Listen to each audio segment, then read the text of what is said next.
Ko tātou hakarongo ana ki te Taiao pēheana tō mama i tēnei rā, pēheana tō hariko i tēnei ata, rā mumu mea ne. Nā te me he tangata anō te Taiao, te ngā Taiao te ao ne, a Papatuanuku, a Ranginui, a Tāwhirimātea mā, a Tūmatauenga mā, Tangaroa mā, he tangata ahakoa, he atua ngari he tangata katoa wēnā. Ki te koina ko mura mai te ahi. Ngā akoranga o tātou nei mātua tūpuna, kei reira ki te kia nei, te oranga mō a tātou nei whānau mō ngā tau ki mui a tātou.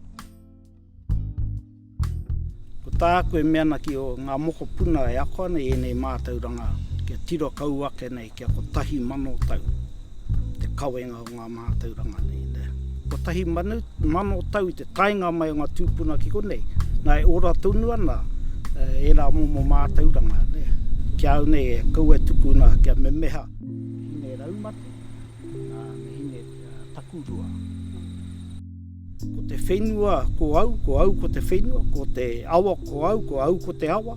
Nā he kōrero tērā mō tā tātou nei noho hei whanaunga, ne, roto i te Taiao. Ka ue tū āwehe nei, ki waho o te Taiao nei, ko tātou ki te Taiao. Ki te noho pērā koe, ka mōhio ai koe i te rongo koe i te mamai, ka rongo koe i te harikoa, ka rongo koe i te mate, ka rongo koe i te ora o te Taiao. Te rā tā koe e wawatahi ake.